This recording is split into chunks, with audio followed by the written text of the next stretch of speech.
Ilmu makrifat itu adalah ilmu rasa.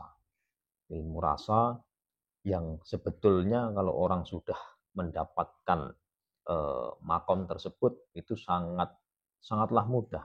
Sangat mudah dalam artian mudah untuk mengimaninya. Assalamualaikum warahmatullahi wabarakatuh. Kembali lagi dengan kami, kembali lagi dengan saya di Paguyuban Nur Ahad. Insya Allah pada kesempatan kali ini nanti kita akan membahas masalah mengkokohkan fondasi iman dengan belajar ilmu kasampurna. Mungkin seperti biasa, sebelum kita lanjut masuk ke materi pembahasan, jangan lupa subscribe, like, komen, dan share. Baik, terima kasih. Jadi begini teman-teman yang dirahmati Allah, mungkin sebelum kita masuk lebih jauh ke pembahasan, tentunya kita harus tahu dulu terlebih dahulu dasarnya itu apa, kan begitu. Jadi seperti di judul tadi kita sampaikan, mengkokohkan fondasi iman dengan belajar ilmu kasampurna, kan begitu. Jadi tentunya kita harus paham terlebih dahulu ilmu kasampurnan atau kasampurnan itu sendiri yang dimaksud itu apa. Jadi kasampurnan, maksud daripada kasampurnan itu sebetulnya adalah mungkin dalam bahasa Jawa kasampurnan sangkan parane dumadi, kan begitu. Jadi sangkan parane dumadi. Kita hidup itu mempelajari asal mula penciptaan dan hakikat kehidupan itu sendiri seperti apa supaya mencapai hidup yang selamat dunia dan selamat akhirat. Tentunya semua itu berdasarkan iman kita kepada Allah, iman kita kepada semua ketetapan Allah. Dengan begitu nanti kita akan sadar kita selalu memanfaatkan hidup dengan sebaik-baiknya. Tentunya kunci utamanya adalah iman. Iman berkaitan dengan segala sesuatu halnya. Khususnya di sini adalah iman berkaitan dengan kalamullah atau Al-Quran. Jadi apapun yang disampaikan di Al-Quran, karena itu adalah kalamullah, keyakinan kami bagi umat muslim itu adalah sesuatu hal yang mutlak. Jadi setidaknya kalau kami atau kita semua tidak bisa memaknai apa yang tertulis semuanya di Al-Quran, kita ambil awalnya ya berkaitan dengan sifat Allah. Kita harus paham betul kalau Allah itu Maha Rahman, Maha Rahim dan lain sebagainya. Dan salah satu rukun iman, rukun Islam, khususnya rukun iman itu adalah percaya dengan khodo dan qadar. Jadi apapun ketetapan Allah yang diberikan kepada kita, baik itu kita rasakan pahit, baik kita rasakan manis, kita yakin betul bahwa Allah itu Maha Rahman, Maha Rahim. Jadi Maha Pengasih dan Maha Penyayang. Jadi tidak ada hal yang ditakdirkan buruk kepada kita kalau kita memang mengimani semua itu adalah kasih sayang yang datangnya dari Allah. Jadi seperti itu. Nah, berkaitan mungkin masuk lebih dalam lagi berkaitan dengan ilmu kasampurnan tadi. Sebetulnya ilmu kasampurnan itu adalah ilmu yang mengarah ke makrifat. Jadi intinya adalah kita sadar apapun itu bentuknya itu adalah wujud Allah yang ada, zat Allah yang ada. Karena adanya dunia, alam dan seisinya ini adalah firman Allah. Jadi kita akan melihat Allah itu secara nyata, melihat Allah itu secara gamblang. Jadi gampang dan gamblang. Jadi sangat jelas sekali. Jadi kalau seandainya ada orang yang berperilaku kurang sesuai dengan apa yang menjadi pikiran kita, atau mungkin sesuatu hal yang kita harapkan wujudnya seperti A, akhirnya menjadi B, berkaitan dengan khodo dan qadar tadi, kita tidak merasa terganggu sedikit pun dengan hal itu. Karena yang ada adalah rasa di dalam hati kita mengesahkan Allah. Semua yang terjadi itu adalah hal yang sangat baik. Berkaitan dengan ilmu kasampurnan tadi, jadi kasampurnan sangkan parane dumadi. sangkan parane dumadi. Jadi kita mempelajari sempurna datangnya kita dan sempurna akhirnya kita akan kembali ke Allah. Jadi kita sadar betul kita datangnya dari Allah dan kita akan kembali kepada Allah. Seperti itu. Jadi supaya bisa sempurna saat kita hadir dan sempurna saat kita kembali, makanya kita harus memelihara diri, memelihara hati, memelihara pikiran kita dari hal-hal yang tidak baik. Supaya senantiasa kita pelihara, supaya senantiasa kita mendapatkan rahmatnya Allah, mendapatkan ridhonya Allah. Maka kita upayakan selalu di dalam kehidupan kita ini, kita selalu mendapatkan ridho Allah, itu yang paling utama. Karena kalau kita selalu dalam jangkupan Allah, dalam ridhonya Allah, setiap langkah, setiap waktu, tentunya kita akan merasakan damai, merasakan tentram. Karena ukurannya damai dan tentram bukanlah kekayaan dunia ataupun materi yang kita dapatkan. Itu bersumber dari dalam hati kita, dari qalbu kita. Makanya sebetulnya ilmu makrifat itu adalah ilmu rasa. Ilmu rasa yang sebetulnya kalau orang sudah mendapatkan makom tersebut itu sangatlah mudah. Sangat mudah dalam artian mudah untuk mengimaninya. Karena memang ya itu tadi, apapun yang kita lihat, apapun yang kita rasa, itu tidak lain adalah ada Allah di sana.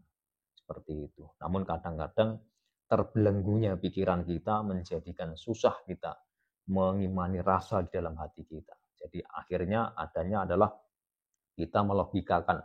Jadi masa kayak begini, sesuatu hal yang begini. Jadi kita tidak seolah-olah tidak terima akan adanya khotokhotар yang berkaitan dengan diri kita, kan begitu. Jadi kalau ada musibah, kita lihat musibahnya saja tanpa kita menghikmai janjinya Allah, apapun itu pasti dibarengi dengan kebaikan, dibarengi dengan hikmah yang baik, dibarengi dengan hal yang menjadi solusi di setiap masalah kita.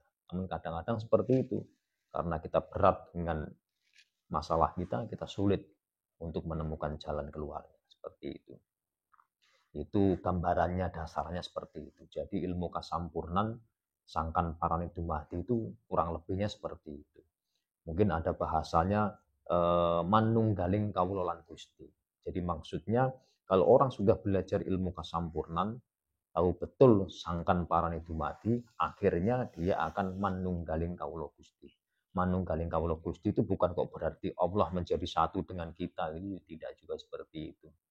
Itu hanya bahasanya saja, hanya kiasannya saja. Namun maksudnya adalah manunggaling kaulo dan Gusti itu kita merasakan betul bahwa Allah itu nyata. Sifat Allah adalah wujud, nyata senyata-nyatanya, lebih nyata daripada kita. Kan begitu. Akhirnya itu tadi di dalam hati kita mantap. Allah maha wujud, Allah maha nyata. Setelah itu ya kita melakukan segala sesuatu halnya dengan mudah. Seperti itu. Karena kita melihat Allah itu betul-betul nyata. Jadi saat kita sudah menyatu dengan hati kita, menyatu dengan diri kita, berkaitan dengan iman kita kepada Allah tadi, kita akan melakukan sesuatu hal yang tidak baik itu tidak sampai kepikiran, tidak sampai bisa terwujud. Karena satu kita tahu bahwa Allah Maha Nyata dan Allah Maha Tahu, akhirnya semua perbuatan kita bisa terkontrol dengan baik. Semua perilaku kita bisa terkontrol dengan baik berkaitan dengan iman tadi. Karena kita Maha Tahu, Allah Maha Tahu, kita mempunyai keyakinan seyakin-yakinnya. Seperti itu. Jadi sebetulnya sangat mudah sekali. Kalau bicara masalah ilmu kasampurnan itu apakah sesuatu hal yang tidak bertentangan dengan agama? Tentu saja tidak. Karena kami mempelajari ilmu kasampurnan itu ya berdasarkan dengan agama, khususnya ya Al-Quran, sunnah dan hadis. Seperti itu. Dasarnya dari sana. Ya mungkin berkaitan dengan zikir dan lain sebagainya.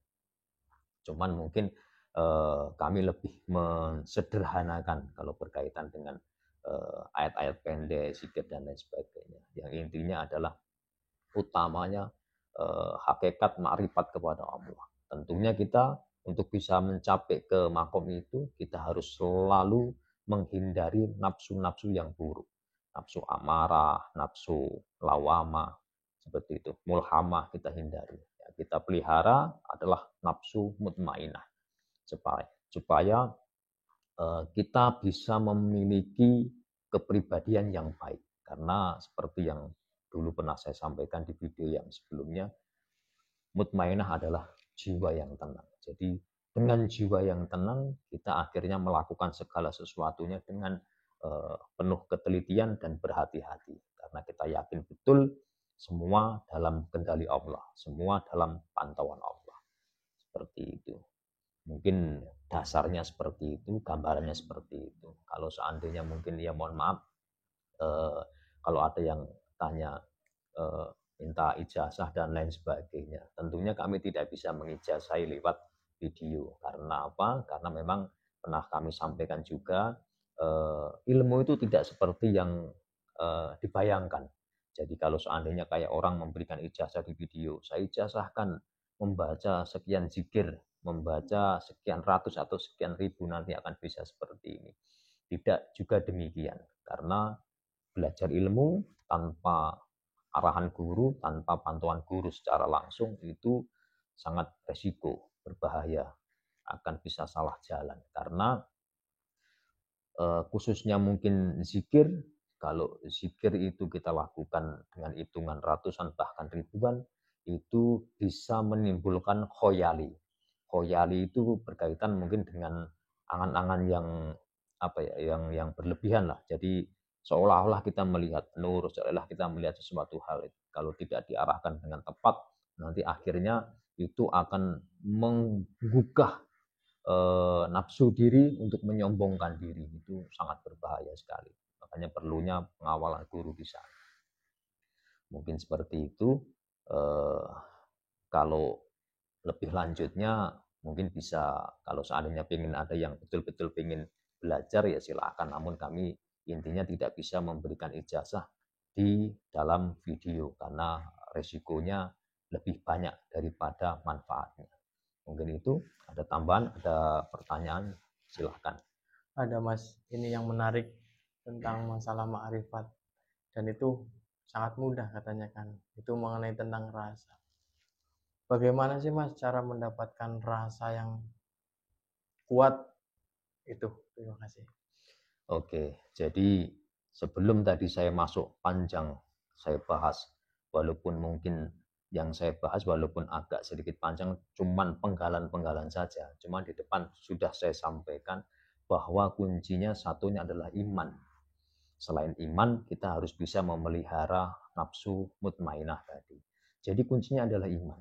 Kalau iman itu sudah kita tanamkan, sudah kita kunci di dalam qalbu kita, di dalam jiwa kita, tentunya ke depannya kita belajar untuk bisa mencapai ma'rifat itu sangat mudah sekali. Karena adanya itu tadi, adanya hanyalah Allah dan Allah. Tidak ada lain, tidak ada bukan. Itu tidak akan menjadi penghalang, tidak akan menjadi penghambat. Walaupun yang datang kepada kita itu takdir yang mungkin tidak kita senangi atau takdir yang mungkin tidak kita harapkan. Namun dengan adanya Allah di sana dalam hati kita, setiap apa yang kita rasakan itu selalu bersyukur dan bersyukur. Ya, saya ambil contoh, mungkin ada orang yang mungkin kena musibah berkaitan dengan kecelakaan atau lain sebagainya. Dengan itu dia tidak bisa beraktivitas karena mungkin patah tulang dan lain sebagainya. Tapi dia tidak bersedih dan tidak susah. Bahkan dia bersyukur. Bersyukurnya kenapa? Karena dengan begitu dia bisa lebih mendekatkan diri kepada Allah. Dengan ya tadi, dengan mungkin lebih banyak berzikir atau lebih banyak berdoa. Seperti itu. Seperti itu kurang lebihnya. Kalau semisal iman sudah kokoh, apa bisa mungkin kalah dengan terbelenggunya akal pikiran ataupun nafsu itu Mas? Jadi apabila imannya sudah kokoh, itu berarti kalau seandainya kita terganggu dengan akal yang terbelenggu, kita perlu koreksi apa ya, cara atau mindset berpikir kita. Kenapa demikian? Kalau bahasanya iman sudah kokoh, Ya seperti yang saya sampaikan tadi, kita harus iman kepada, yaitu tadi, kepada segala sesuatu halnya yang datangnya dari Allah.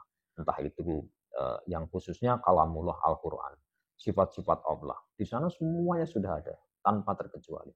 Apapun pertanyaanmu, apapun kesusahanmu, apapun gundahmu dalam hati, semuanya ada jawabannya di sana. Kan gitu. Kalau kita susah berkaitan dengan cobaan yang kita hadapi, seolah-olah kita sudah tidak mampu lagi menghadapi cobaan yang kita terima, seolah-olah bebannya terlalu berat. Namun, seperti yang Allah sampaikan, bahwa Allah tidak akan mungkin membebani hambanya melebihi batas kemampuannya. Kalau kita iman betul dengan itu, makanya kita akan yakin bahwa yang dibebankan kepada kita itu adalah sesuatu hal yang mampu kita tangani, mampu kita atasi atas izin Allah. Seperti itu. Jadi kalau seandainya masih ada perasaan atau bicara masalah mungkin dan tidak mungkin, kita kasih gambaran kalau seandainya masih ada gangguan di dalam pikiran dan hatinya, berarti masih ada masalah berkaitan dengan kemantapan iman tadi. Iman tadi harusnya bisa mengarahkan akal kita, bisa mengarahkan pikiran kita ke jalan-jalan yang benar, jalan yang baik, yang diridhoi Allah, jalan yang baik yang selalu menuju ke Allah, tidak menjauh daripada Allah. Seperti itu. Terima kasih Mas. Oke, jadi seperti itu ya gambarannya. Jadi kenapa saya sampaikan mengokohkan iman dengan belajar ilmu kesampurnan, karena berkaitan dengan iman tadi sebetulnya itu perkara yang sudah biasa kita dengar. Iman, kita harus iman kepada Allah, kan gitu. Kita harus iman kepada khodo dan qadar, kepada semua ketetapannya Allah, gitu. Namun tidak semua orang bisa memposisikan iman itu dalam hati. Jadi kalau bahasa iman itu sudah sering diucapkan, namun tidak bisa membekas di hati dan tidak bisa terukir di hati. Itu yang menjadi masalah. Makanya kami menyandingkan antara iman dan ilmu kesampurnan. Karena itu adalah sebetulnya satu kesatuan. Ilmu kesampurnan pun kami belajar, itu yang kami tuju adalah makrifat, mengenal Allah sekenal-kenalnya. Begitu. Jadi karena tahu dan kenal itu beda. Kalau tahu cukup tahu. Ibaratnya mohon maaf, kita tahu nggak Presiden Indonesia? Tahu, Pak Jokowi, namun tidak kenal. Jadi gitu. Jadi Pak Jokowi gitu. Tapi kalau kita ketemu Pak Jokowi otomatis tidak seperti orang kenal. Mungkin Pak Jokowi nyambut tetap sebagai seorang presiden kan begitu. Contohnya seperti itu. Namun hubungan kedekatannya berbeda. Jadi tahu dan kenal otomatis berbeda. Kalau cuma tahu ya cuma sebatas tahu. Tahu beliau presiden dan beliau juga tahu kalau kita adalah warga Indonesia. Namun berkaitan dengan kenal tadi itu lebih daripada itu. Kedekatannya lebih dalam lagi. Seperti itu. Mungkin seperti itu. Sekali lagi saya ingatkan berkaitan dengan ijazah.